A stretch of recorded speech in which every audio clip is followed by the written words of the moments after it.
What's going on, everybody? Welcome back to the channel. This video we are looking at the Draftkings and Fanduel Week 3 Monday Night Football slate. We got another 2-game slate for Monday night in Week 3. Let's go ahead and get into it. As always, if you enjoy the videos, appreciate it if the like button, subscribe if you have not already. It's been a great Week 3 so far. Yesterday we smashed the slates. 199 on the early slate on DraftKings, 215 on the main slate. Fanduel crushed as well. Mostert in all the FanDuel lineups. The main slate set you guys up really nicely with the core. If you watched that YouTube video, had Andy Dalton, Ford, Walker, Thielen, Jefferson, Mike Williams as a core on DraftKings, and FanDuel was even better as we had Dalton, Mostert, Ford, Thielen, Jefferson, and Williams. So it's been a great Week 3 so far, and we even hit on the Sunday Night Football slates with Devonta Adams at captain, 118 and 100 on DraftKings and FanDuel. Swept all 8 slates so far in Week 3. Looking to do the same tonight. Got the 2-game slate and each showdown we will be playing today. So let's get started. If you want to join us, DFSProspect.net is the place to be. Also follow on Twitter because I post bets and stuff. And close to hitting our second plus 4,000 SGP of the day. The other one I posted we hit, which was the Vikings one. Vikings Chargers. Knew that was going to be a very nice game, and everybody got it done. So stay tuned on Twitter if you are interested in sports betting. Check out the website if you want the full lineups for DraftKings and FanDuel. And let's get started.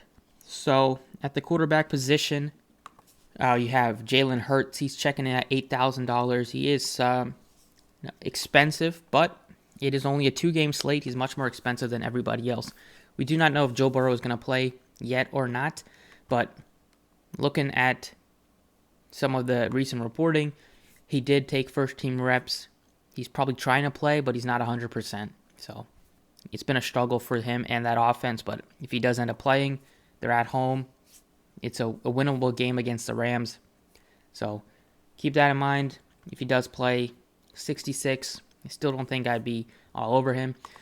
But Baker Mayfield, 55, and you got Matt Stafford at 55. Mayfield's looked really nice in a Tampa Bay Buck so far. He has not turned the ball over yet. He's throwing for a decent amount of yardage last week against the Bears, lit it up, 317. Then you got Matthew Stafford, who has found his number one weapon right now in Puka Nacua. He's looking like the second coming of a Cooper Kupp, and he's done fine.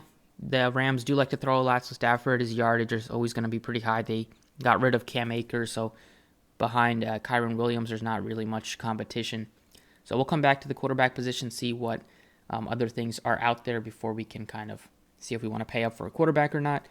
The running back position, you got really cheap running backs, so I think a lot of people are going to start with Joe Mixon and DeAndre Swift, and that is probably the route I'd go. You got Rachaad White, $5,900. He had a good showing last week. He's involved in the rushing game and the passing game. Eagles' defense is much better against the rush than against the pass, so it's a tougher matchup for him. But I'm going with Mixon. I'm going with Swift.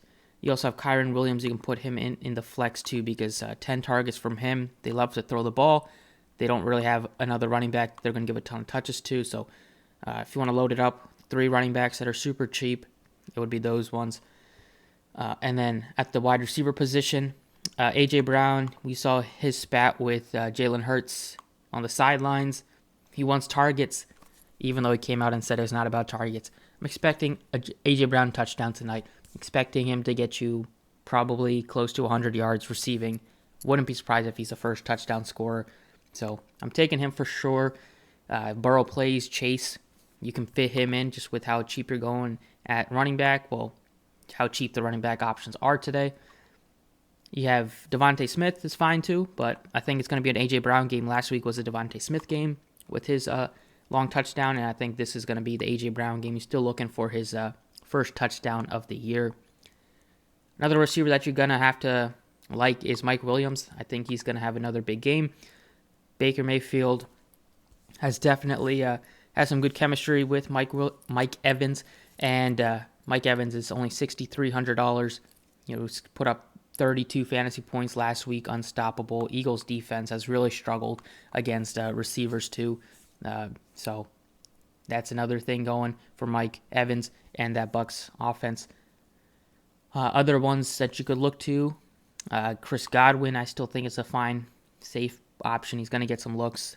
T. Higgins, $6,200, and then Tutu Atwell. If you needed to go super cheap down here, it would be for Zacchaeus at $3,000 because Quez Watkins is out, and Zacchaeus is going to emerge as the number 3 receiver, so probably not get too much ownership either. Going over to tight end, Irv Smith is doubtful. Their backup is Drew Sample. Could be a fine option, but I don't know if he's super necessary. And then I'm looking at Goddard, who's still looking for a decent showing. He had 22 yards only on 6 catches. It's about time since they get him involved. Higbee, 2 guys that you can kind of count on. They're going to get some looks. I think Goddard looks a little bit better. And then going back over to the quarterback position, Jalen Hurts is still definitely a good option, but I think I'm going to go down and go to Baker, especially if Eagles are about 5-point favorites right now. If the Bucs are trailing, they're going to have to rely on Baker's arm. He has thrown the ball well this year. He can run a little bit if he needs to. So 55, just a good value, so then we can still get to a decent-sized tight end, go with one of these, all the defenses that are pretty cheap, and then still have money to pay up for, maybe like a Tyler Boyd, a Zacchaeus, or if you wanted to, don't know if you could get to, you can still get to like a Chris Godwin if you wanted to, or even like a T. Higgins. So that's what I got for DraftKings as the core for today. Let's take a look at FanDuel. All right, on FanDuel here, quarterback position, you got Jalen Hurts checking in at $9,000. Then you got a big drop-off to a Joe Burrow at 73, Baker's 69, and Matt Stafford is 67. So once again, go over to the other spots first and decide if you want to pay up for our quarterback or not. Running back, you have Swift as your most expensive guy at $8,000.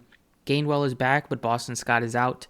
I still think they're going to rely on Swift as the lead back, or still maybe getting a bulk of the carries, 60-40, maybe 70-30 split. But KYREN Williams, Joe Mixon, 2 guys that are workhorses. They're going to get their touches. So those would be the 2 that I start with. Receivers, A.J. Brown, Mike Evans, they're the 2 that I feel the best about today. Then it would be Jamar Chase, just with Joe Burrow's injury, if he's able to play or not. Puka Nacua, 75. Still try to get him in if you wanted to. We have about $5,800 left. But other cheap ones that I would look to would be Tutu Atwell, Tyler Boyd, and then Zacchaeus down at $4,700. Tight ends, you got Sample at 44 if you wanted to go super cheap. And then I would probably look to Goddard at 59. And then I think Higbee's probably due to have a decent game. He's had some good showings in the past with Stafford as a quarterback. Just this year hasn't really happened. It's all been going to Puka Nacua. Going back to the quarterback position, put in Baker Mayfield here. We're left with 55-25, which I think that's what I'm going to go. I like Hurts, but $9K. I'd probably just rather spend up a little bit more for the skill position players. And then over at the flex, at the other receiver position, if you put in Chase, we're down left with just 4,500. Still could make that work. But I'd probably go with Puka Nacua, just a guy that's going to get so many targets. And even though he has a Q tag on him, there's really no concerns. He's going to play.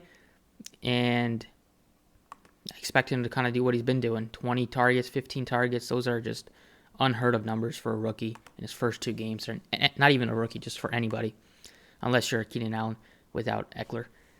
But that is what I got for you guys. Thank you for watching. Best of luck. Stay tuned for the Prize Picks video. I'll have that out shortly. And I will catch you all next time.